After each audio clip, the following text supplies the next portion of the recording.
Muchas gracias. Muchas gracias a ti. Bueno, muy buenos días a todos.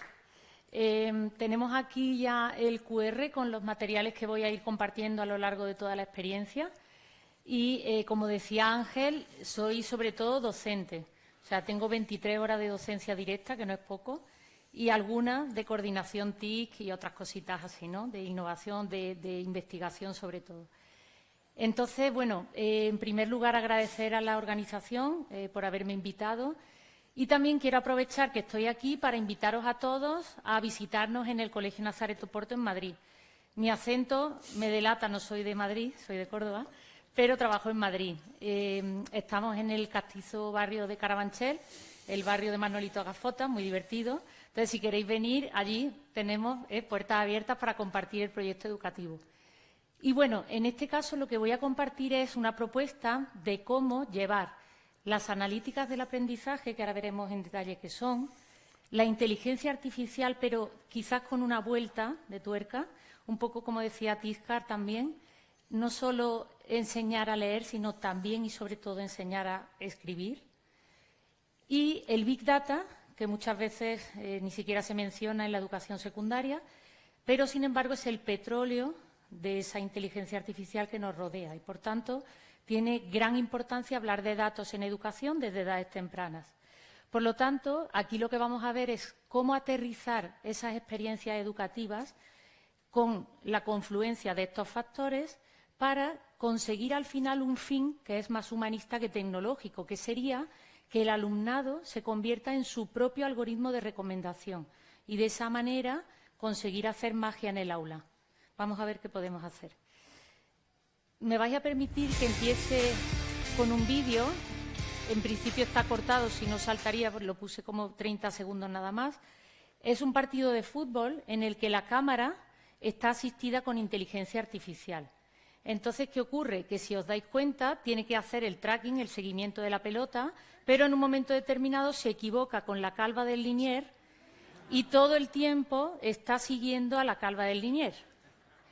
Entonces, claro, esto que puede ser un ejemplo jocoso de cómo la inteligencia artificial se puede equivocar, está claro que a los seguidores de estos equipos les sentó mal, porque estarían en casa intentando ver el partido, se lo perdieron, pero es algo que, bueno, no tiene tanta importancia. La importancia viene cuando nosotros estos algoritmos los introducimos también en el aula, es decir, esa inteligencia artificial que hemos hablado como tutores virtuales, que también decía César, los llevamos al aula y entonces empieza a haber otro tipo de problemas. Está claro que la inteligencia artificial hoy en día ofrece muchísimas oportunidades, pero también existe lo que llamamos las sombras de la IA.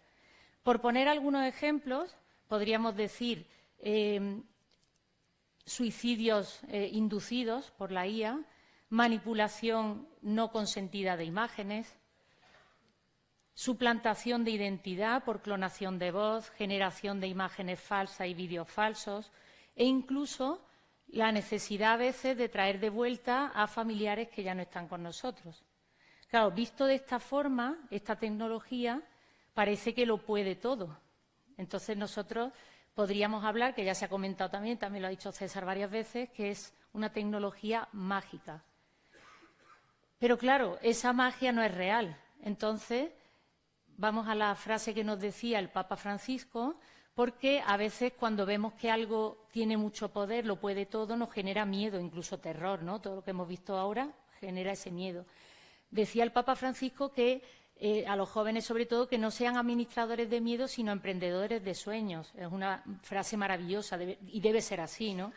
Pero claro, para no tener miedo, ya se ha comentado también los ponentes anteriores, tenemos que conocer. Decía también Marie Curie que es el momento de conocer más para temer menos. Todos los momentos son de conocer más para temer menos. La hoja de ruta la tenemos clara. Nos tenemos que formar como docentes en primer lugar, ya se ha comentado también. Tenemos que alfabetizar en esa competencia digital en primer lugar a nuestro alumnado, pero también y en concreto en datos e inteligencia artificial, y no solo como usuarios, sino sobre todo como creadores, primero conocedores en profundidad y después como creadores. Ahora vamos a ver formas de hacer esto.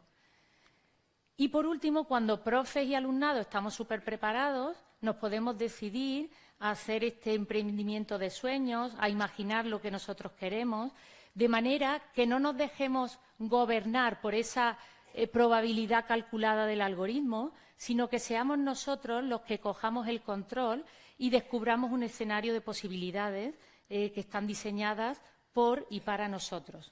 Por lo tanto, haríamos una co-creación de experiencia de aprendizaje personalizada aprovechando los datos que el propio alumnado va generando. Pero volvamos a la idea de esa tecnología mágica. Esa tecnología mágica, dice Ramón López de Mántaras en sus ponencias, que si consiguiéramos traer de vuelta a Isaac Newton, que es una de las mentes más brillantes de nuestra historia, y le enseñáramos un simple smartphone, podría ver que esa tecnología es capaz de todo. Podemos conectarnos con cualquier persona del mundo en tiempo real y entonces esa mente brillante se quedaría alucinada y pensaría, ¿verdad?, que eso no tiene límites, que es magia. Ya en los años 60, Arthur Clarke, que fue un filósofo y escritor británico, decía que cualquier tecnología lo suficientemente avanzada es indistinguible de la magia. No sé si habéis tenido la oportunidad de ver el espectáculo del Mago Pop, impresionante. Yo el año pasado fui, hizo la comunión mi hijo pequeño y nos regalaron 2 entradas, así que por rebote me tocó. Entonces me encantó, nos fuimos a verlo y estábamos viéndolo y yo había muchos momentos que si no hubiera sido por mi formación, lo decía César también, yo estudié físicas, habría creído que aquello era verdad, es decir, estaba levitando, teletransportándose, una cosa alucinante el espectáculo. Sin embargo, por mi formación pude saber que aquello era una ilusión y que la magia que se estaba mostrando tenía un truco, ¿no? Bueno, pues es nuestra labor enseñar ese truco a nuestros alumnos para que comprendan la magia de la IA. Empezamos entonces por la primera parte de la hoja de ruta. Nos vamos a formar como docentes y vengo aquí a recomendar algunas formaciones que me parecen bastante potentes porque no solo se enfocan a la usabilidad, sino que también y sobre todo a la explicabilidad, a la ética en el uso de los datos, de esa inteligencia artificial. Tenemos, por ejemplo, la escuela de verano del CSIC y de Educaixa o los materiales de Programamos, superpotentes, tienen en abierto un curso de formación o, por ejemplo, el MOOC del INTEF. También, por supuesto, referenciar el libro de Tiscar y Carlos, que para mí ha sido mi libro de referencia este verano. Entonces, no te dan recetas, pero te invitan a reflexionar mucho. Entonces, yo lo recomiendo. Por supuesto, formaciones de escuelas católicas. En esta, por ejemplo, que aparece también y participa mi querido César, que todavía está por allí. Después, por ejemplo, la de Experience AI, que ha sido premiada por la UNESCO, en la que tengo además la suerte de ser formadora también con ellos. Y ahora, de hecho, está abierto la nueva edición, o sea, por si queréis mirarlo, está en la carpeta de materiales que os he compartido. Hay una parte que pone recursos y hay un montón de esto, formación, las experiencias de clase, todo esto está en la carpeta que tenéis compartida. Y, por supuesto, code.org. Vale, pero ¿cómo empezamos? Entonces, nos vamos al aula, nos vamos a infantil. Y desde edades tempranas comenzamos con los niños a hablar de pensamiento computacional. Porque eso es la alfabetización, es el andamiaje que tienen que tener sus cabecitas para cuando después, más adelante, vayamos a empezar a usar las herramientas. Ellos van a entender cómo funcionan las máquinas, las van a controlar primero y después las van a usar. Entonces, el pensamiento computacional en edades tempranas te ayuda, por ejemplo, a desarrollar el pensamiento abstracto, pensamiento lógico. ¿Qué hacemos aquí? Por ejemplo, tareas como divide, vencerás, lo tenéis también en la carpeta. Ellos tienen rutinas que las tienen muy asimiladas, como atarse los cordones, como ducharse, como lavarse los dientes, todo lo que sea rutinas para ellos. Y nosotros les invitamos a que ese problema grande, problema o situación, que es ducharse, que es una tarea completa, tiene una serie de tareas más pequeñitas, descomposición de problemas complejos en problemas más pequeñitos, en tareas más sencillas, más realizables por ellos, ¿no? Una secuencia, hablamos también aquí de tareas que son secuenciales o tareas que pueden ser paralelas.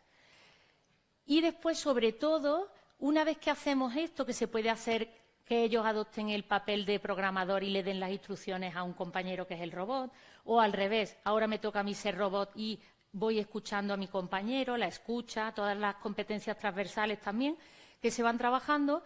Además de eso, fijaros que tenéis enlazado en la carpeta la metacognición. Fundamental. Se ha comentado ya también que falta mucha cultura de pensamiento en los procesos que ocurren en las prácticas de aula y en los centros. Si nosotros estamos haciendo esto, está muy bien lo que se aprende, pero también cómo se aprende y la reflexión de lo que estoy aprendiendo y para qué. Hablamos con los niños que, aunque sean pequeñitos, les decimos, ¿veis que estamos aprendiendo a descomponer un problema que a lo mejor me va a suponer más desafío en tareas chiquititas que eres capaz de hacer? Mira, ya has llegado a la tercera tarea y estamos hablando de consecución de objetivos, adquisición de conocimientos, etcétera. Y también reflexionan sobre cómo cambia el rol cuando yo soy el que da las instrucciones y es el robot el que acata o sigue mis instrucciones. Se traslada a cómo funcionan las máquinas. Si una máquina no funciona, es que no me está haciendo caso, no, es que no le está dando bien la instrucción. Y ya empezamos aquí a hablar también de cómo interaccionamos con las máquinas. Por supuesto, ya desde edades tempranas aparecen las matemáticas como el lenguaje de comprensión de las máquinas y de comunicación con las máquinas. Le hablamos también de los patrones. Las máquinas utilizan patrones. Primero los identifican con conjuntos grandes de datos de entrenamiento y con esos datos ya de entrenamiento la máquina es capaz después, con datos que nunca ha visto, clasificar, hacer clustering. Ese lenguaje se va incorporando a su vocabulario habitual. Por lo tanto, ya desde infantil hablamos de datos que después nos van a servir cuando hagamos analíticas del aprendizaje para reflexionar con ellos de esos datos y hablamos de matemáticas, por supuesto de IA, porque la IA funciona con probabilidades, con estadísticas, con grandes conjuntos de datos y con patrones de clasificación y clustering. Por lo tanto, los niños desde chiquititos van familiarizándose con vocabulario que está por debajo de la IA y no son solo meros usuarios de esa IA. Matemáticas, datos. Pasamos a primaria. En primaria damos un salto más. Hemos ya trabajado el pensamiento computacional, la algoritmia, la descomposición de problemas complejos en problemas más sencillos. Vamos con el machine learning. Esta práctica, por ejemplo, de AI for Oceans, que es de code.org, es una práctica muy bonita, muy rápida de hacer en aula y se trata de que ellos le vayan dando a un robocito, un modelo machine learning, una serie de datos. Es un pez, pues lo etiqueto como pez, es una basura, lo pongo como basura. Se le dice a los niños que tienen que entrenar el modelo durante mucho tiempo. ¿Qué pasa? En esta sociedad de la inmediatez se ponen nerviosos y le dan muy pocos datos. Después, cuando quieren que le identifique un pez o una basura que no estaba en el conjunto de entrenamiento, el modelo de Machine Learning se equivoca. Y entonces nosotros volvemos a la metacognición, reflexionamos con ellos. Las máquinas necesitan grandes conjuntos de datos, datasets, que sean suficientes y representativos de todos los elementos del ecosistema. Además, tienen que ser muchos, porque si no, después la máquina no funciona bien. Pero no funciona bien porque la máquina no funcione, sino porque tú no la has entrenado del modo correcto. Entonces, vuelven a entrenar y se dan cuenta que devuelve el resultado deseado. ¿Qué ocurre? Desde la metacognición aquí podemos hacer ya muchas cosas. Por ejemplo, si hay un pez que es más raro y no es de los habituales del ecosistema, entonces, cuando se lo damos, no sabe identificar si es basura o si es pez. Podemos hacer alusión a cómo se comporta la inteligencia artificial, por ejemplo, con reconocimiento facial en los aeropuertos, cuando existe una persona que pertenece a una minoría étnica que está subrepresentada, como decía antes César, ¿verdad?, en ese conjunto de entrenamiento. Y entonces a ellos también se les educa en cómo se construyen los modelos de inteligencia artificial. Después, una vez que conocen lo que es el Machine Learning, se pueden ir a plataformas como ML o Learning ML y ahí pueden ellos crear sus propios modelos. Hay un montón de prácticas ya hechas, guiadas, para que ellos puedan construir, por ejemplo, modelos de clasificación de seres vivos, de las plantas, por ejemplo, de los minerales. Todo esto se puede hacer en primaria y se hace muy rápido y les ayuda a ellos a ver cómo las máquinas se construyen, o la inteligencia artificial, para después, por ejemplo, clasificar tipos de cáncer o anticipar un cáncer de mama en una persona. Una vez que terminamos la parte de Machine Learning, nos vamos con el genio de Akinator, no sé si lo conocéis, que te va adivinando, ¿verdad?, todo lo que tú piensas. Te dice, a ver, piensa en un personaje. Y a raíz de una serie de preguntas, entonces te adivina siempre lo que estás pensando. Los niños en primaria se escriben en los papeles las cosas para ver si alguien está mintiendo y después dice que es verdad, pero no era verdad. Entonces se lo escriben, mira, yo estoy pensando en Mickey Mouse, y acierta siempre. Otra vez, esto es magia, porque las máquinas son mágicas, lo pueden todo. Pero nosotros, como lo sabemos y lo conocemos, le desvelamos el truco de la magia. El truco está en los árboles de decisión. Por ejemplo, se pueden hacer en formato analógico. Esto está por debajo, esto es un tipo de algoritmo supervisado que está debajo de problemas de regresión y clasificación. Se puede estudiar más adelante, pero ya se le puede ir dando este vocabulario relacionado con la IA. Y entonces aquí, a partir de preguntas muy sencillas por un árbol de decisión, el alumnado puede construir su propio, ¿verdad?, algoritmo de clasificación. O después se puede programar también en Scratch. Y después también, por supuesto, seguimos vinculando matemáticas con inteligencia artificial. Podemos seguir programando ya en un lenguaje un poquito más avanzado, en Scratch, como decía antes también César. Aquí podemos hablar de geometría, datos, otra vez datos, matemáticas, datos, matemáticas. Llegamos a secundaria. En secundaria, este alumnado ya viene con esa inercia de la metacognición, reflexión de los procesos de aprendizaje, esa cultura del pensamiento. Están ya más alfabetizados en datos, en inteligencia artificial, y podemos empezar a hablar de cosas, digamos, un poquito ya más serias, como pueden ser los dilemas morales asociados a un coche de conducción autónoma que tiene que tomar decisiones en tiempo real a partir de muchísimos datos, ¿no?, información que se le ha metido. Esto es muy interesante de hacer con ellos porque en la Moral Machine te permiten, digamos, ponerte en estos contextos, en estas situaciones, y aparece, por ejemplo, que si un coche autónomo pierde los frenos, ¿a quién matarías?, ¿no? Y te dan dos situaciones, a los que van en el coche o a los que están enfrente, pero te dicen estas variables. Es un atleta varón, no es solo un varón, es un atleta. Es un anciano, una anciana, es una doctora. No es solo una señora, sino que es una doctora. Entonces, aquí se puede reflexionar con ellos sobre qué variables utilizan los algoritmos, en este caso de conducción autónoma, para decidir en tiempo real hacer una cosa u otra. Y todos esos cálculos de probabilidades son también matemáticas, por lo tanto, las matemáticas siempre nos van a seguir dando el poder. Esto también sale, por ejemplo, a modo de cineforum, se puede trabajar la película Yo, Robot, que si la habéis visto, también al principio de la película, salva a una niña por la probabilidad de vida que a una persona más mayor, ¿no?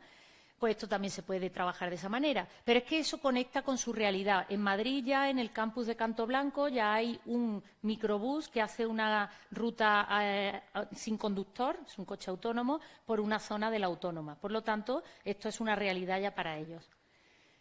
Pero hay más cosas que podemos reflexionar con ellos y modelar, como decía César, que esto es muy importante, porque nosotros no podemos ir con un discurso, pero después hacer otra cosa.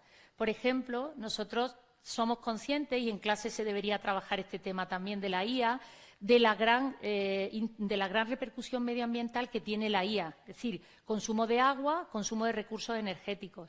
Y, por tanto, si eso es así, no podemos después llegar a clase y decir, chicos, vamos a probar, por ejemplo, con los más mayores, vamos a probar este prompt. Mirad, probé ayer el prompt y me sale esto, probarlo todos. Claro, probar todos el mismo prompt no tiene ningún sentido, ¿no? Nosotros vamos y le decimos, mira, este prompt hace esto, ya está conseguido. Vamos a hacer otras cosas, pero esto ya hace esto, no lo replicamos, lo mismo. En las formaciones docentes pasa mucho, es decir, vamos y nos hacen hacer lo mismo que ya se sabe que va a salir con el mismo prompt todos. Cada prompt está haciendo un gasto.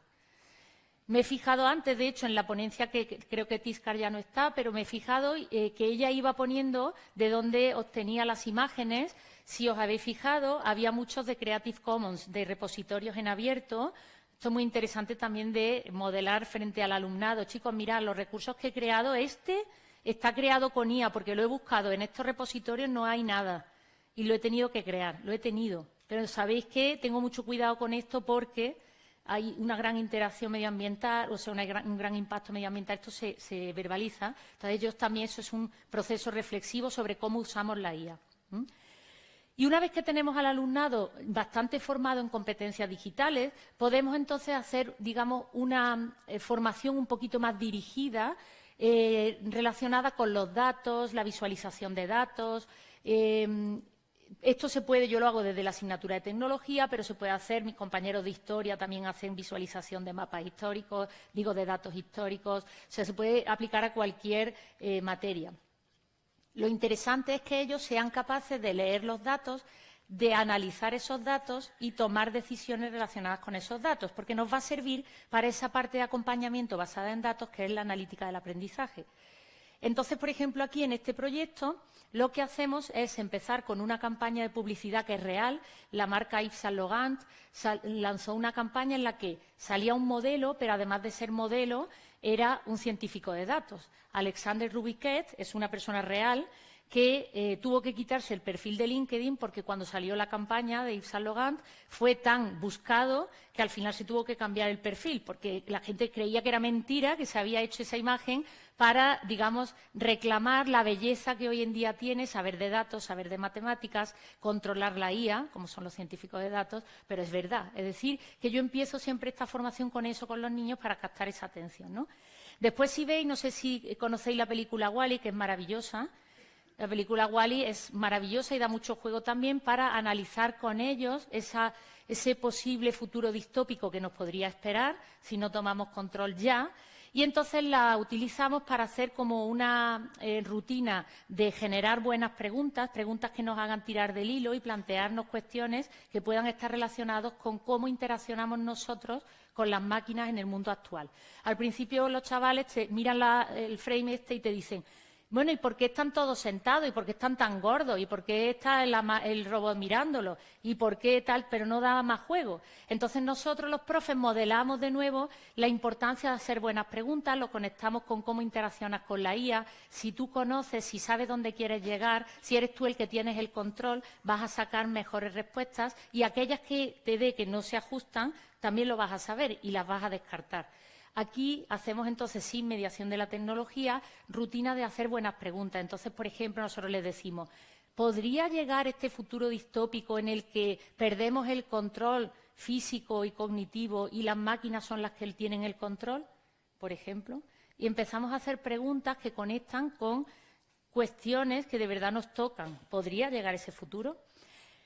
Y al final de esa propuesta se les plantea a ellos un datatón, que es un hackathon de datos, es decir, nosotros les damos conjunto de datos, les hemos enseñado previamente a analizarlos y tal, para que ellos puedan proponer soluciones contra la pandemia de la obesidad a nivel mundial. Entonces, ellos plantean como producto final cómo solucionarían eso leyendo datos, haciendo visualizaciones, comparando países, qué buenas prácticas se hacen en unos países frente a otros.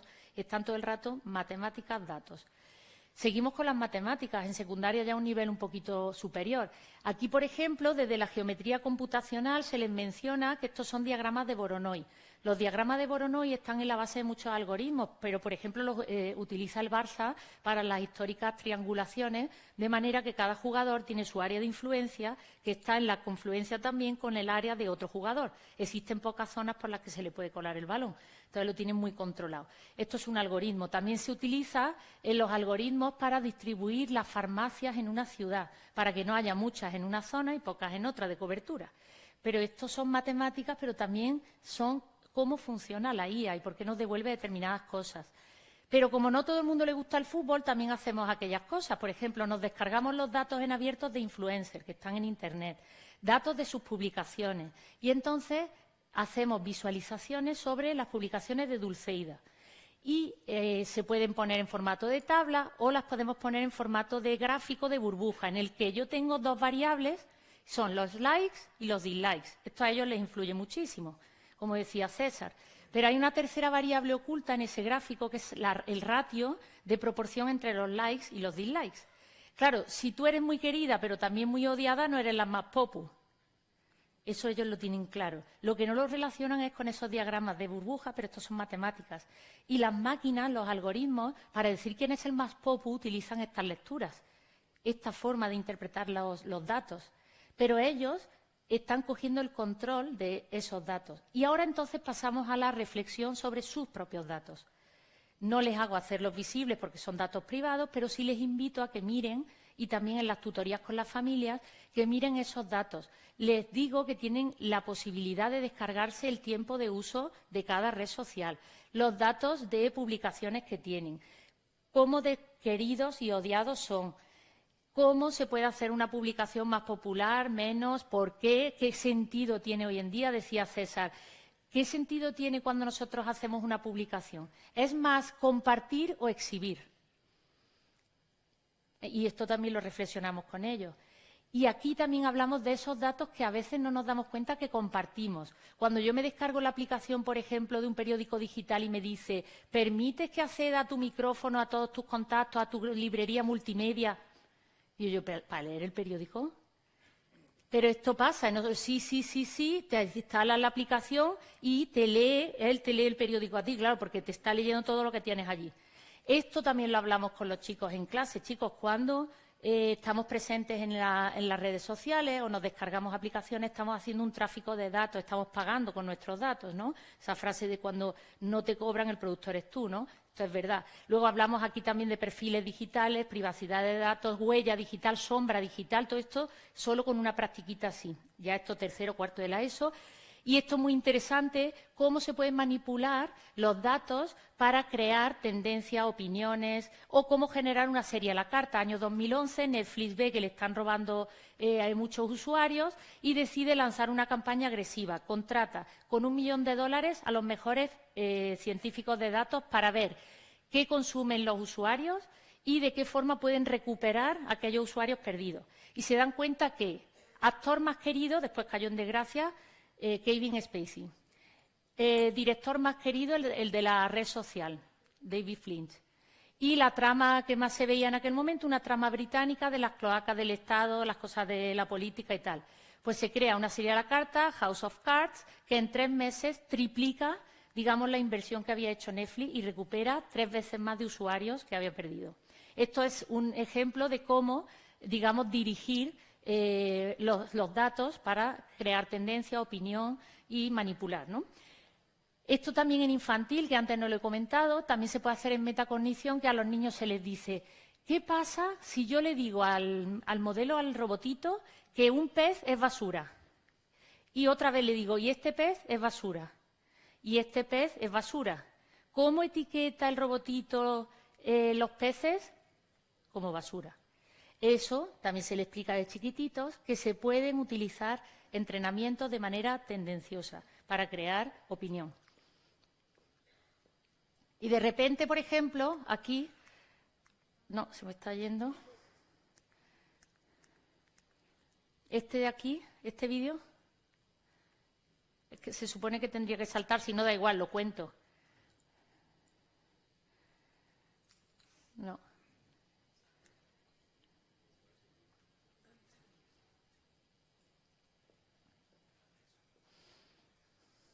Bueno, era solo para que se viera ahí.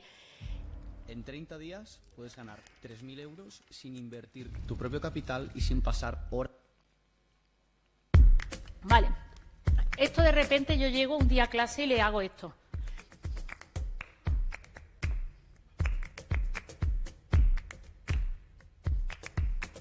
Dos, 3, 4, 5, 6, 2, 3, 7, 8, 9, 10, 2, 3, 7, 8, 9, 10, 2, 3. Claro, ellos me miran como diciendo, ¿hasta que la ha pasado hoy? No lo puedes pasar, lo puedes pasar a solo eso.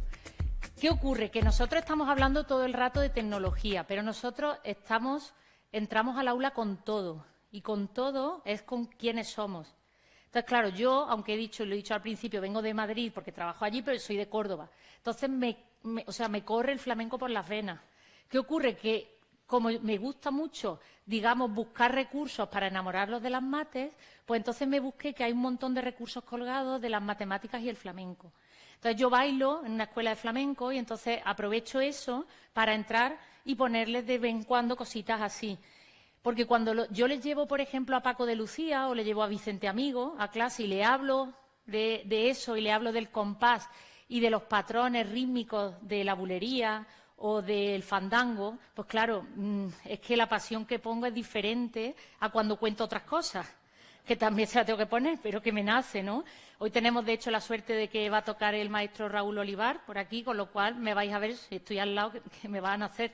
Porque cuando nosotros vamos al aula tenemos que llevar también aquello que somos porque transmitimos más.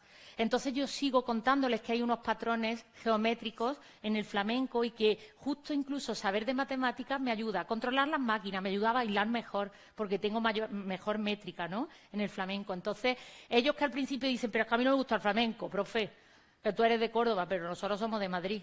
Y siempre, al principio están todos muy reacios, pero cuando se lo pongo ya son lentejas, ¿no? Y entra varios días, cada día con un patrón, al final te siguen y ellos mismos hacen el ritmo, ¿no? Entonces, se trata un poco de contagiar, ¿verdad?, desde quiénes somos, no solamente lo que contamos, sino lo que nos nace por los poros, pues también transmitirles en clase, ¿verdad?, esa pasión. Entonces hemos hecho la formación de los profes, hemos alfabetizado a los alumnos. Todo esto, claro, lleva mucho, veis que lo he resumido mucho porque no se puede traer todo, pero es un poco el esquema, ¿no? Y ahora tenemos ya mucha formación y ahora les decimos a los chicos, tenéis bastante recorrido, vamos a co-crear experiencias de aprendizaje y para ello vamos a meter otro factor que son las analíticas, lo vamos a ver ahora. Pero dejadme que os cuente algo previo que sería, esto lo ha dicho César también, ¿es esto personalización? O sea, nosotros tenemos aquí, hay algún colegio que tiene la CAFA, que te ponen tutores virtuales, y entonces la tecnología va guiando un poco ese proceso de aprendizaje del alumnado. Está claro que perdemos, como decía Tiscar, esa parte social. La escuela tiene que ser fundamentalmente el encuentro social, somos animales sociales. Entonces aquí, como decía Stuart Russell, que es un investigador de Berkeley, dice, alerta sobre los riesgos de los algoritmos de recomendación de redes sociales. Sabéis que polarizan, que radicalizan. Si a ti te gusta mucho el flamenco, como en mi caso, el algoritmo te está ahí, a mí me salen pero todo el rato, todo el rato. Entonces, lógicamente, si tú eres muy bueno en mates, ¿qué te va a pasar? Que te va a ir, pum, pum, mates, mates, mates, mates. Y el chaval que es muy bueno en mates se despega del grupo, va solo y ahora ya ni hace nada en cooperativo, ni colabora con sus compañeros, ni le interesa nada más porque el algoritmo está tirando de él hacia lo radical, ¿no? Polarización, radicalización, fuera individualismo. Pasamos de la personalización pretendida al individualismo en el aula. Entonces yo, para ver y hacerles también explícito a ellos cómo de interesante es mezclar la tecnología con lo humano, esto del compás, entonces les dije, vamos a hacer una práctica. Y publiqué, de hecho, ahora lo vemos en X, finales de curso 23-24, les pedí a los chicos de manera anónima que me hicieran 2 columnas. En una tenían que poner qué de bueno le ven a la inteligencia artificial y en la otra tenían que poner qué de bueno le ven a su profe a nivel humano. Y, en concreto, a mí, porque era la profe que había estado con ellos haciendo esa experiencia. Ponen la primera parte. ¿Qué de bueno le ven a la inteligencia artificial? Atención aquí, que dice la IA no se equivoca. Yo les puse esto, perdón. Está claro que esto hay que seguir trabajando sobre ello. ¿Cómo que la IA no se equivoca? Pasa que se le llama alucinación, como ha dicho César, para que parezca que es menos equivocación. Entonces yo cuando me equivoque diré, oye, que he alucinado, perdonad. Y ya está. Después aquí dice, la IA le puedes preguntar atención todo sin miedo. Esto es curioso también. Entonces ahí yo sí que tuve un momento de reflexión de decir, a mí no me pueden preguntar sin miedo, les doy miedo, ¿no? Por eso. Entonces tenemos que ver qué escenarios, ¿verdad?, generamos en el aula para que ellos estén cómodos de preguntarnos y de tener confianza, ¿no? Pero después me hicieron un regalo final de curso que viene aquí. Te dice, mira, mi profe nos conoce, empatiza, confía en nosotros y nos trata con cariño. Tiene bastante sentido el humor. Y lo ponían varios, ¿no? Esto está muy bien. Es de Córdoba, es decir, que saben, porque yo les cuento muchas cosas, de dónde soy, baila flamenco y tiene arte. Y eso entra conmigo a la clase. Y entonces, claro, ellos, esa parte humana de cómo me ven, también se traduce en cómo yo lo veo a ellos. Y dicen, es humana y madre. Porque que ser madre, claro, para ellos parece ser que es importante también. Debemos tener algo las madres, ¿no? Soy trimadre, de hecho, ahora lo diremos también. Nos hace pensar fuera de la caja, esto me encantó. O sea, no se limita a decir, oye, hazme esto y esto y esto, sino que vamos a hacer otras cosas, venga, vamos a pensar, vamos a reflexionar. Intenta sacar lo mejor de nosotros, maravilloso. Entonces está claro que aquí ya enlazamos con lo que decía el Papa Francisco, emprendedores de sueños, ¿no? Entonces está claro que no hay discusión. No es tecnología sí o no, es tecnología sí, pero siempre con un sentido, con un acompañamiento de lo humano, que es lo más importante. Y en este sentido puedo compartir mi experiencia propia como trimadre. Yo tengo 3 niños. La mayor, que tiene ya 16 años, cuando era chiquitita decía, Me encanta bailar, cantar, un poco como yo, pero en clásico, en versión clásica, yo más español, ¿no? Entonces ella, desde chiquitita, tuvo claro que tocaba el violín, pues toca el violín, ¿vale? ¿Qué pasa? Que no le gusta mucho la tecnología, pero claro, en mi casa son lentejas. Entonces yo, cuando era chiquitita, le enseñé que con la placa Makey Makey, que las primeras formaciones nos las dio de hecho Javier Monteagudo, que viene después, en el Nazareto Porto, que con esa plaquita y con muy poca tecnología se podría crear un afinador casero. Y entonces hicimos un afinador de su violín, claro, no es lo mismo un afinador que ya te lo dan que el que te has hecho tú. Ese vale mucho más. Bueno, pues cómo fue, digamos, ese descubrimiento que el año pasado, en cuarto de la ESO, hizo un proyecto de investigación en el que cogió su corsé, ella tiene escoliosis, y lo sensorizó para calcular el tirón que le dan de las cuerdas, cuánto tenía que ser para que no le doliera y se ajustara a su forma de espalda. Es decir, que la tecnología la utilizó con sentido. Ahora está en otro proyecto de investigación para ver cómo puede ayudar a su abuela a que no se le olviden las cosas. Y está utilizando música, una playlist personalizada, tecnología con sentido. Mi hijo mediano, que es futbolero y del Atleti, iba a decir del Betis, le da algo, del Atleti,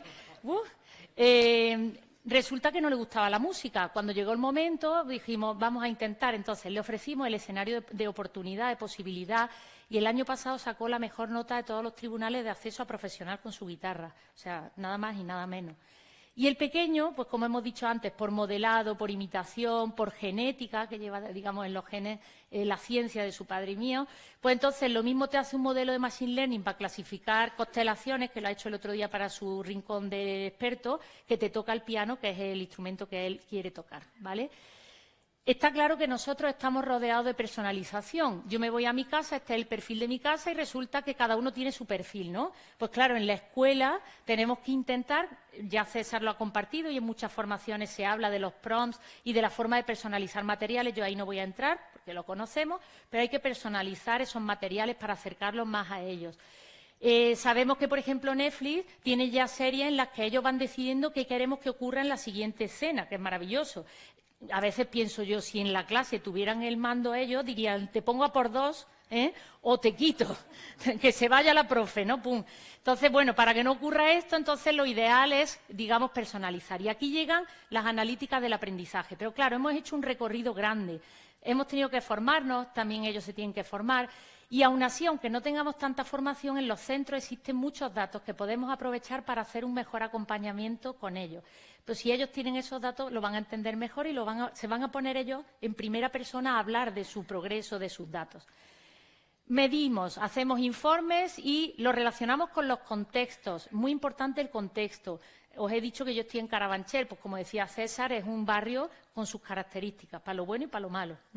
Entonces, lógicamente, hay que mirar esos datos en ese contexto. ¿Para qué nos pueden servir? Para hacer experiencias educativas personalizadas, para avanzar en la metacognición, porque si tú a un chaval le enseñas las evidencias de sus propios datos, esto no tiene discusión.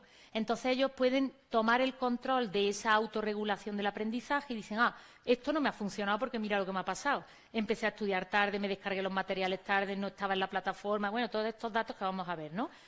Metacognición. Después, realizar cambios informados de actividades y proyectos. Ahora vamos a ver algún ejemplo. Si yo tengo evidencia de que algo no funciona, o me pongo así y no lo cambio, o me pongo y digo, oye, esto no funciona. Y entonces reflexiono también cómo es mi práctica docente y cambio cosas con mis compañeras, con quien sea. Mejorar los procesos de codocencia y la coordinación entre docentes. Y mejorar la comunicación y las tutorías con las familias. Sabemos que las familias no siempre están de nuestro lado. Entonces, como es difícil a veces esas conversaciones, cuando el alumnado está ya formado en datos y en analítica del aprendizaje, tú vas con el niño o la niña a la tutoría de cuarto de la ESO, que me toca a mí, me pongo delante de la familia y le digo al niño, habla. Ese momento glorioso. Porque entonces el niño o la niña dice, a ver, con los datos, mamá, papá, mirad, esto aquí me conecté tarde, esta parte no la entregué, esto de aquí, yo decidí irme por este camino y realmente tuve que ir por este, no apunté por dónde iba. Toman la palabra ellos. Y yo termino la reunión y le digo, encantada, ¿eh? No, claro, porque no es lo mismo que se lo cuentes tú y el padre te dice, ya, pero es que mi hijo, pero es que me dijo, pero no me dijo, no me dijo nada. Datos.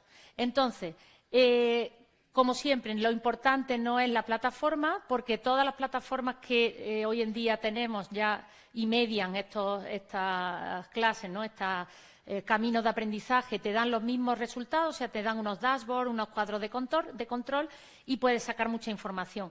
Pero, por ejemplo, en mi centro nosotros utilizamos Moodle, una plataforma abierta, en la que tienes un montón de información ya propia de los informes nativos de Moodle, pero además yo les creo una página, una hoja de seguimiento, la tenéis también en los materiales, en la que ellos lo comparten conmigo y tienen esta experiencia de aprendizaje en una pestaña, la segunda experiencia de aprendizaje o proyecto en otra tal.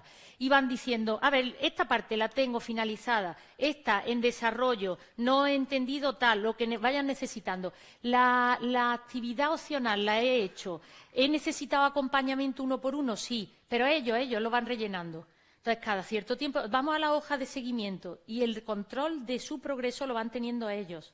Digo, lo tenéis ahí también compartido para que veáis un modelo de este tipo, ¿no? Ejemplos de datos que se pueden utilizar de forma proactiva, para anticiparte en lugar de forma reactiva, ¿no? Algo que ya ha pasado. Por ejemplo, aquí, esto te lo devuelve Moodle. Te da un montón de datos y te da incluso las gráficas ya construidas. Pero yo lo que hago es, para seguir avanzando en que ellos sepan cómo se construyen esas gráficas y cómo se comparan, me descargo los datos, los pongo anonimizados y con ellos construimos las gráficas. De esa manera aprendemos cómo hacen las máquinas para construir las gráficas, qué logs, qué datos se utilizan y cómo se pueden leer, ¿no? Una vez que se construyen. Bien. Entonces, fijaros que aquí, por ejemplo, llegó una chica de forma tardía a nuestro cole, venía de otro país, y cuando los compañeros llevaban casi 40 horas o 40 y tantas horas, ella llevaba media hora. Ahí había estado en la plataforma. Se había ido, había venido, había viajado otra vez a su país, etcétera. Imagínate que tú no sabes construir gráficas, no te hace falta. Nosotros hoy en día, dentro de la hoja de cálculo, podemos integrar cualquier extensión de ChatGPT y tal, y por interacción por voz o texto le pides que te haga un análisis de esos datos. Es importante que los datos estén anonimizados, por lo que ha dicho antes César, porque no podemos subir datos de menores, pero les quita y les pone alumno 1, que se hace automáticamente también y tal. Bien, seguimos con la alumna. Otro informe que nos devolvía la herramienta era que la alumna no había hecho ninguna actividad, nada más que había intentado un cuestionario. Y se había frustrado, parece, y lo había dejado. Como en ese momento la alumna estaba de viaje, estaba fuera, tenemos la suerte que con las plataformas de e-learning podemos tener todo el rato contacto, no hace falta que estemos físicamente, esto lo vimos en la pandemia, por desgracia, pero lo aprendimos bien. Entonces yo le mandaba mensajes en los tiempos que veía que ella estaba conectada, tal, diciéndole, oye, me gustaría que pudiéramos hablar, veo que no estás presente, no estás tal. Eso hizo, digamos, que esta alerta sobre el posible abandono hizo que se tomaran acciones antes de que la cosa fuera más, ¿bien? Y la chica se reenganchó. Más informes que nos devuelven este tipo de plataformas. Finalización de la actividad. Por ejemplo, este chaval de aquí repitió el ticket de salida número 4 de condensadores, que es de autoevaluación, varias veces, porque tienen varios intentos con adaptación de preguntas, con feedback, tal. Vale, lo repite y resulta que no fue capaz de aprobarlo y no me dice nada. Y se supone que tenía que haberme dicho Carmen tal y haber rellenado en su hoja de seguimiento. Yo vi que no lo había rellenado, pero vi que había hecho otras actividades que son opcionales. Claro, pues ahí hablas con él y le dices no puedes ir a lo opcional, a lo extra, cuando no tienes las competencias básicas. Estamos hablando de regulación del aprendizaje, pero con evidencia. Mira, ves, te has saltado, no has conseguido lo básico, pero te has ido a lo opcional. ¿Lo ves? Y encima no me has avisado, no te estás regulando bien, no has puesto nada en tu hoja. ¿Lo ves? Sí que estamos, digamos, todo el rato con ellos haciendo esa reflexión de sus propios datos. Y justo, por ejemplo, aquí un ejemplo de lo que decíamos antes, de poder diseñar tu camino de aprendizaje. Puedes decidir verte una masterclass que tiene grabada en los contenidos o te vas directamente a los ejercicios porque ya dominas tú el 3D y tal. Bueno, pues te vas, porque te vas a tragar una máster si ya esto lo tienes. Bueno, pues con los informes que nos devolvían vimos que de todos los estudiantes solo uno decidió ir directo a los ejercicios. Oye, le salió bien, porque hizo bien, no necesitaba la máster. Pues después tú te pones frente a ellos y haces esta reflexión. ¿Veis cómo no sé quién decidió hacer esto? Bien hecho porque le salió bien, porque tal. Entonces estamos, digamos, hablando de cómo regularte, ¿verdad?, en tu propio camino de aprendizaje. Más datos, te da el dato, el detalle, te da del minuto que se conecta cada alumno, ahí están los nombres de ellos y te dice a qué hora. Esto ha sido el otro día, en septiembre. Pero también te dice, por ejemplo, desde qué dispositivos se conectan los niños. Y con esto hemos podido detectar a veces que hay familias que por bajos recursos económicos tienen un móvil y, claro, hay recursos que en la plataforma con un móvil no se ven bien, no se lo pueden descargar bien o no lo pueden trabajar. Y se hace una actuación desde los centros para ayudar, para prestar un dispositivo cuando el alumno está en el centro, que a veces es el único sitio seguro que tienen, y de educación de la tecnología. Por eso la importancia de no quitar la tecnología de los centros. Pero hay muchas más vistas que te descargan estas herramientas. Por ejemplo, ¿en qué momento los estudiantes se descargan los materiales de un proyecto? El proyecto se entregaba por el calendario de Moodle el día 21 de noviembre y el día 18 de noviembre, que fue sábado, se descargó el 80% o 90% se descargó los materiales. No es que estuvieran trabajando en ello, que se los miraron por primera vez. Entonces, vamos a clase y le decimos, vamos a ver, esto es normal. Claro, si todos lo miráis el fin de semana y el proyecto se entrega el lunes o el martes, la cosa vaya muy... Claro, es que tenemos un examen... No, ya, pero si es que mira cuándo habéis empezado a trabajar. Entonces, estos picos no pueden ser, ¿vale? Y esto se verbaliza, ¿no? Se habla con ellos y entonces la autorregulación es grande. Esto con alumnos más avanzados, lo que os decía... Yo me descargo los logs, los anonimizamos y creamos gráficos en distintas formas. Por ejemplo, le enseñamos lo que es el mapa de calor, tal, y de esta manera le decimos también que las máquinas, lo que decía antes, utilizan ese procedimiento, muchísimos datos y hacen visualizaciones diferentes. Esto es con la herramienta Tableau, que son los mismos datos de antes, pero en mapa de calor o en diagrama de frecuencias. Seguimos hablando de matemáticas que te dan el poder para entender las máquinas. Aquí, por ejemplo, se ve qué curso es más activo. Entonces, yo, que soy de ciencia, le dije a mis compis de social, ¿y qué hacéis vosotros para que los niños estén todo el rato en vuestro curso? Y se habla en las reuniones docentes de las buenas prácticas. Pues ellos tenían recursos muy chulos que después nos compartieron y además los tenían puestos de una forma que para los alumnos era más interesante. Por ejemplo, en vídeos cortitos, como decía César, del scroll infinito, y nosotros, por ejemplo, las de ciencia, dábamos el piñazo con vídeos largos. Claro, pues los chavales decían, vamos a mejorar el de sociales, que es más... Bueno, pues esas buenas prácticas también se ven aquí, desde un punto de vista de centro, se puede modificar. ¿Qué pasa cuando el algoritmo te dice que te recomienda cambiar una pregunta? Hombre, pues pueden pasar muchas cosas. Si tú ves que todo el mundo ha suspendido una pregunta o una práctica o un cuestionario, puedes hacer dos cosas, como la madre que va a ver jurar bandera a su hijo y todo el batallón va con el paso cambiado menos el mío. Está clarísimo. El mío lo lleva bien. Pues igual, ¿no? Te dice el algoritmo, a ver, este ejercicio, como que no. Pero tú te haces la loca o dice delante de los chavales, chicos, mira, el algoritmo me recomienda, algoritmo de recomendación, que parece que no está muy bien definida la pregunta. ¿Os parece que juntos veamos cómo podría definirse mejor? Y entonces cogemos y hacemos esa cocreación, redefinimos la tarea, la pregunta, cambiamos cosas. Ellos aprenden que nosotros también nos equivocamos, que hacemos reflexión docente, que las cosas no son porque lo dice el profe, que el profe se equivoca. Mira, me he equivocado, es que la he definido mal o no la expliqué bien en su momento. Vamos a mirar juntos a ver qué hacemos. Esa cocreación es muy interesante porque ellos ya nos ven como humanos, ¿verdad? Y esa parte humana no la tiene la máquina, no somos infalibles. Y después, por supuesto, desde un punto de vista de la adaptación, diseño universal del aprendizaje, estas plataformas te permiten un montón de cosas. Por ejemplo, que puedas darle diferentes intentos de un cuestionario, de una tarea, que lo puedan repetir, ¿no? Eso de la evaluación formativa, no me espero al final y te digo lo has hecho mal, sino que durante te voy dando, ¿verdad?, con la tecnología ese feedback. Por ejemplo, aquí se le puede poner o una navegación secuencial, o sabéis que para alumnos, por ejemplo, con TDAH te recomiendan que tengan las preguntas y las cosas separadas. Bueno, pues lo puedes configurar, cada pregunta en una sola hoja, que la navegación sea libre para que puedan ir para adelante y para atrás y no se agobien si no lo han pensado bien y se han anticipado, ¿vale? Se les puede dar feedback inmediato o una retroalimentación diferida, dependiendo del tipo de alumno. Si tenemos alumnos de altas capacidades o alto rendimiento, pues tú les dejas que no tenga demasiado feedback, a ver cómo resuelve. Pero aquellos que necesitan más acompañamiento, entonces nosotros le vamos poniendo que le salga si la pregunta es correcta, si no es correcta, que le vaya dando, así como, digamos, siguiendo el método socrático, alguna pista para ver cómo puede llegar a la solución, y va teniendo una retroalimentación en tiempo real. pero también nos dan otra información muy válida, tema social. Recordemos que hacíamos alusión a la parte social de la escuela, muy importante. Si nosotros, estos nombres no son reales, no son alumnos míos, si le planteamos un debate en un foro, aparecen los líderes, ¿no?, por los que pasan todas las opiniones, todas las conversaciones. Esa información se puede utilizar para que se produzca un liderazgo bueno, porque nosotros como docentes vamos a saber manejar, ¿verdad?, aquella situación de poner a los puntos estratégicos y que hagan ese buen liderazgo en el aula.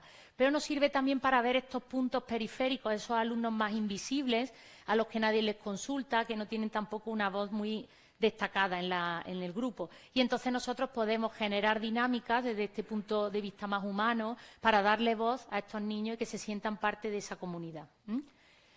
Y una vez que tenemos ya todo este recorrido y toda esta formación, pues se pueden plantear proyectos. He puesto aquí una captura de un proyecto que hago ya en cuarto con chavales que han pasado por toda esta formación y por todos estos análisis, ¿no?, de datos. Y, por ejemplo, veis que aquí tenéis un paisaje de aprendizaje que es como un diagrama de flujo, en el que se ve entrada de datos, salida de datos, toma de decisiones, etcétera. Decía también Tiscar, ¿dónde han quedado los ODS? Pues una parte muy importante es conectar las experiencias de aprendizaje con los ODS, ¿no? ¿Qué ODS se ven impactados por esto que vamos a hacer aquí? Aquí el hilo conductor era un tema de cuarto de tecno, que es resolución de problemas reales, contextualizados. Y al principio lo que hacemos es que nos hacemos un selfie. Otra vez datos. Yo les lanzo un formulario en el que ellos me van a contestar de qué forma aprenden mejor. Y algunos decían, pues escuchar explicaciones claras, trabajar con otros, probar y equivocarme hasta que me salga. O sea, y esto me sirve a mí para diseñar después la propuesta más adaptada a cómo es su forma de aprendizaje de ese grupo concreto. Y con la IA, con los prompts que nos ha dado César, se hace muy rápido esto. Lo que no se hace tan rápido es este acercamiento con datos a los chavales y el hacer ese perfilado de nuestros alumnos, ¿no?, acercarnos a ellos. Una vez que el alumnado, una vez que el alumnado se ha hecho el selfie, digo, ¿he conectado conmigo? Me pregunto, ¿he conectado conmigo? ¿Y qué significa eso? Que si me conozco ya bastante. Si no y tengo dudas, pues puede solicitar un acompañamiento 1 por 1 a través de una herramienta, por ejemplo, la agenda de Google, o puedes hacer en la clase, en la interacción física, Carmen, tú me puedes echar una mano, yo es que tampoco esto no lo entiendo muy bien y tal, y hablamos del histórico de datos que tenemos de esta persona y le ayudamos a esa autorregulación, a ese conocimiento, ¿no? Y, por ejemplo, esta práctica, ya voy acabando, sería hacer una lectura, ¿vale? Yo llevo un texto de Xavier Marcet sobre preguntas transformadoras, hilando también con lo que decíamos antes, todo datos, datos. Y aquí lo que hacemos, primero, sin mediación de la tecnología, los chavales se ponen en gran grupo y hacemos una tertulia dialógica. Cada uno aporta determinadas ideas sobre ese texto y leen en voz alta frente a sus compañeros. Ellos hacen una coevaluación, se les modela cómo se hace un feedback positivo, constructivo y no destructivo. Y entonces, cuando terminan, se cogen la herramienta del acelerador del aprendizaje de entrenador de lectura y leen frente a la herramienta. La herramienta les marca una serie de palabras que tienen que entrenar, tal. Y nosotros, una vez que acaban, hacemos un análisis crítico de la herramienta. ¿Qué me ha aportado la herramienta? ¿Qué creo que le falta a modo como de beta tester? Y entonces son capaces ellos de decir de forma crítica qué cosas de esa herramienta no les suman. Un ejemplo, había un chaval que le habían puesto el aparato del paladar, ¿sabéis cuál es, no?, de que llevan algunos chicos, y se pone frente a la herramienta, y la herramienta todo el rato le puso que, o sea, era como, vamos, claro, la herramienta no tiene esa interacción física, no tiene esta parte humana, que nosotros sí tenemos. Un chaval le ha pasado algo y sabemos por qué ese día no está leyendo bien, pero la herramienta no, le puso 0 en la lectura. Pues eso lo analizamos críticamente. Necesitamos el binomio tecnología-humano. Y último paso que os voy a compartir, Design Thinking. Les pido que diseñen la fiesta de cumpleaños soñada para sus compañeros usando la metodología Design Thinking. Se les da unos cuadernillos, 0 tecnología en ese momento, y ellos tienen que diseñar una fiesta en la que hay un producto o servicio, ambas cosas, sin tecnología. Un logo, como si ellos fueran una empresa, digamos, de eventos, ¿vale? Cuando terminan, entonces entra la tecnología, pero estos niños ya están entrenados con ese andamiaje de saber cómo funciona la tecnología, de los datos, etcétera, y ahora utilizan herramientas de IA generativa, pero con ese andamiaje. ¿Y cómo la utilizan? Tienen que conseguir, primero han entregado sus borradores, sus propuestas creativas, tienen que conseguir en la interacción con la IA que la IA les devuelva aquello que se parezca a su primera propuesta. Si no se parece, no vale. ¿Me he explicado? Por lo tanto, la IA se tiene que amoldar a la creatividad del alumno, no el alumno se traga todo lo que le da la IA. Esa es la forma en la que nosotros llevamos la IA ya con chavales más mayores. Y bueno, para finalizar, pues decir que nuestro Papa León XVI dice que los jóvenes tienen que encontrar en la comunidad esa acogida, ese acompañamiento para encontrar, ¿no?, la vocación, lo decía también Encarna esta mañana, ¿no?, la vocación, digamos, de aquellas personas que están llamadas a ser. Entonces, ahora mismo educamos todos. Ya desde la pandemia se vio que no vale ahí llevas al niño al colegio, no. O sea, esto es como la tribu africana, ¿no? Ubuntu, hace falta toda la tribu, yo soy porque somos. Y, por tanto, todos tenemos responsabilidad, las familias, los alumnos, que por eso transferimos en ellos también esa capacidad de autorregulación. Y lo interesante al final es que ellos dejen de creer que eso es magia, lo que tienen alrededor, para que ellos sean los que crean la magia. Y ya está, hasta aquí. Muy bien. Muchas gracias.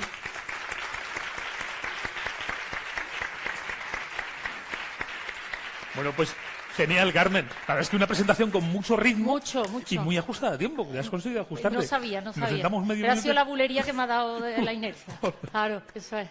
Bueno, que sepas que Raúl Olivar está pensando en ti, ¿eh? Cuando te he visto, digo, bueno, yo creo que metemos un guitarrista flamenco, puede ser Qué bien. interesante. Maravilloso. Sabéis que tenéis el código QR para lanzarnos preguntas. He estado viendo ya por ahí alguna. Relacionan un poco cuando hablamos de datos, la gente se pone un poco, tengo que pedir más datos. Y no, es que no hay que pedirlos, es que los tenemos ahí, ¿no? Claro, el tema es que en las organizaciones tenemos un montón de datos, hemos visto datos que yo he puesto los que devuelve la plataforma, pero después tenemos todos los datos que nosotros recogemos en la interacción física con los alumnos, que son los más ricos. A veces nosotros vemos, no sé qué, fulanito está despistado todo el rato, fulanito no para de hablar. Estas cosas que las tenemos todos en aula son datos. Lo que pasa es que no hacemos un buen uso de esos datos. Si cruzamos esos datos de la interacción física con los que ya nos devuelven las plataformas, que las tenemos todos en el aula y, por lo tanto, están recopilando datos todo el rato, entonces sí que tenemos una herramienta muy potente para, de forma, digamos, evidenciada, ¿no?, con esa evidencia por detrás, podemos tomar decisiones informadas, que no se basen solamente en a mí me parece que este alumno necesitaría, a mí me parece no, sino claro. Esto es lo que, ¿no? Nos cuenta que tenemos las plataformas educativas, pero además tenemos también, pues eso, el Classroom, o el Teams, tenemos un montón de herramientas que utilizamos habitualmente que nos da un montón todos los datos, dan todos que, los datos. Fíjate, el hecho, no había caído, el hecho de los tiempos o que alguien haya repetido una actividad varias veces, la verdad es que te está dando información, bueno, es que le está costando, ¿no? Eso, efectivamente, a ti te da la información como docente, pero lo que a mí me parece más importante, a ellos les da la información sobre cómo aprenden, porque a veces toman decisiones equivocadas. Por ejemplo, este chaval que había repetido varias veces el ticket de salida, no lo había conseguido y decide hacer una actividad extra. Ya, pero tendremos que ver, primero vamos a incidir aquí, ¿por qué esto no lo has conseguido? ¿Cuál es la dificultad? Vamos a ver. Por eso es muy interesante también que ellos lo vean, o sea, que ellos vean que efectivamente lo que estamos haciendo está basado en eso mismo, que en esa misma información que ellos han proporcionado a través de la base de datos. ¿Qué herramienta, una herramienta sencilla, algo simple que creas que pueden utilizar los profes menos avanzados? O sea, bueno, a ver, aquí... Una hoja de cálculo.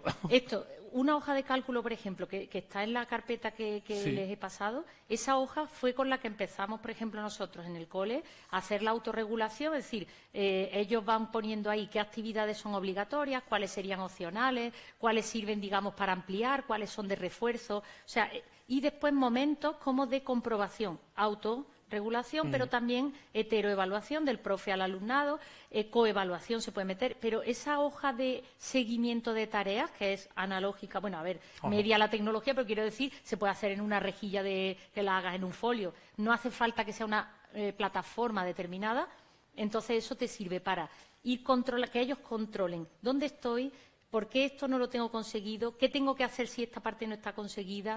O sea, es darles estas estrategias, herramientas, que ellos al final, cuando hacen todo este camino de aprendizaje, acaban conociendo muchas plataformas, herramientas y estrategias que incorporan a su entorno personal de aprendizaje y deben ser ellos autónomamente, con ese espíritu crítico, que decidan, esta me sirve, esta no, porque mi modo de aprendizaje es este. Y yo conozco, ¿no?, cómo aprendo, y por eso esto me viene bien y esto no.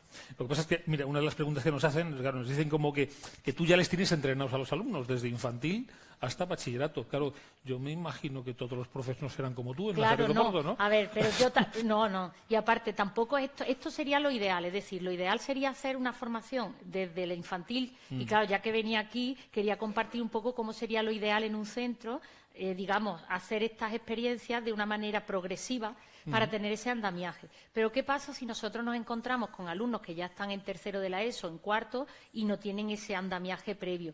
Hombre, pues hay que empezar por algún lado. Entonces, simplemente haciendo pequeñas prácticas, podemos coger las prácticas que tenemos para cursos anteriores, que yo la de inteligencia artificial para los océanos también la he hecho en computación de primero de la ESO para reforzar el conocimiento de datos, y la he hecho con niños mucho más mayores.